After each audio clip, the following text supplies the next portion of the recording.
Hi, I'm Francie White. I'm a Feldenkrais practitioner in Eugene, Oregon, and I'm also a somatic experiencing practitioner. And so I work with people who have trauma. And I learned a long time ago that the body holds trauma. So this is why it's so important to start getting into your body if you have anxiety and depression. In particular, this thing I'm going to show you today called the pelvic tilt is really important for that. And the pelvic tilt, almost no matter what issue somebody comes in to see me about, this is almost always the first thing I show them. So this is the pelvic tilt, and just come to lie on your back, and you might just rest on the floor for a moment. And just kind of notice yourself. Notice how your back is lying on the floor, how your legs are lying, how your arms are lying on the floor, how your head is oriented. And just prepare yourself to go and bring your attention inside and listen. So bring your knees up to standing and bring your attention to your tailbone. And take your tailbone just a little bit towards the floor and then back up. And just do this many times. And you may not be able to find those muscles yet. So just do the best you can. And start to notice that in doing this, taking your tailbone towards the floor, the space underneath your lower back is going to get farther away from the floor. And you can notice how bringing your tailbone towards the floor is pulling your whole spine downward. Now, with many people, when you're first starting this impulse where the spine is pulling down can get lost in the chest. That's really common. So just notice what's happening in your chest, if you're feeling your ribs being pulled down or not. Notice your breath.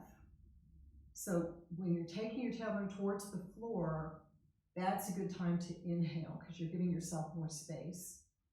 And then exhale as you're coming back down. And notice also that your chin, as your spine is coming down, your chin might want to move down. And again, it might not. If you're holding tension somewhere in between, it might not pull down. And this is just information. We never want to judge what's happening in our body. We're just noticing. So when you've done that a few times, pause, take a little bit of a break. And then bring your attention back to your tailbone and take your tailbone away from the floor. And so now a little bit different is happening here. Maybe you'll notice that the space under your lumbar spine, that small of your back, it's getting pressed into the floor. Now, when I first started trying to do this, I could not locate the muscles to do this at all. I had no idea how to do it. And my teacher put her hand underneath my lumbar and just told me, just try to press on the floor. So you might try that. If you're having trouble locating these muscles to tilt your pelvis, just think of it as pressing the small of your back into the floor and see what happens with that.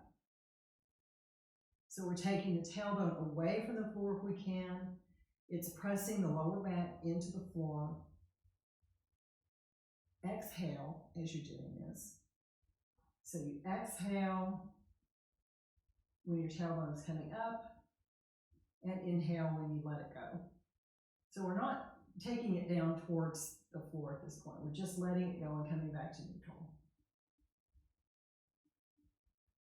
So here, now the spine is being pushed upwards. So notice what happens if it's not getting stuck in your chest.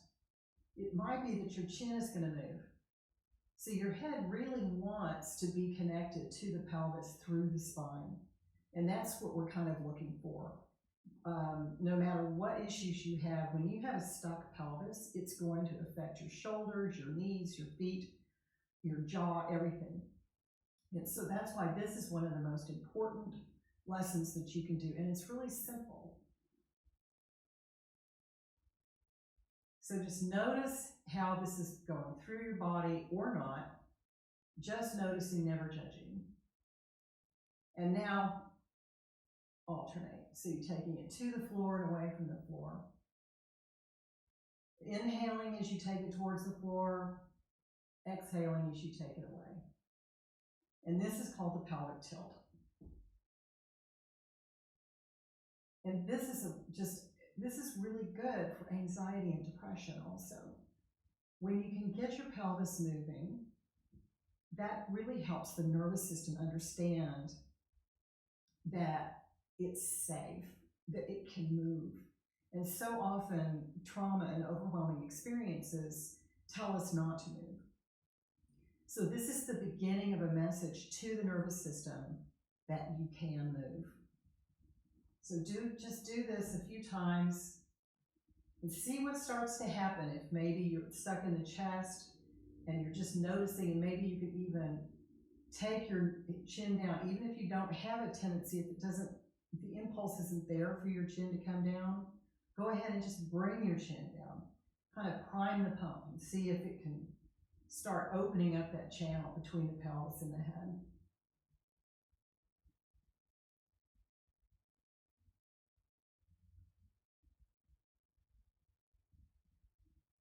And when you're ready, go faster.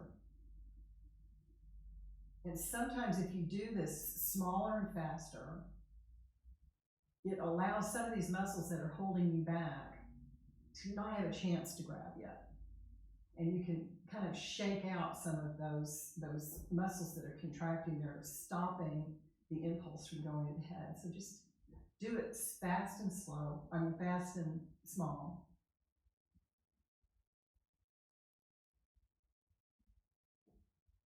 And then stop for a moment and do it slow again. And notice if anything has changed.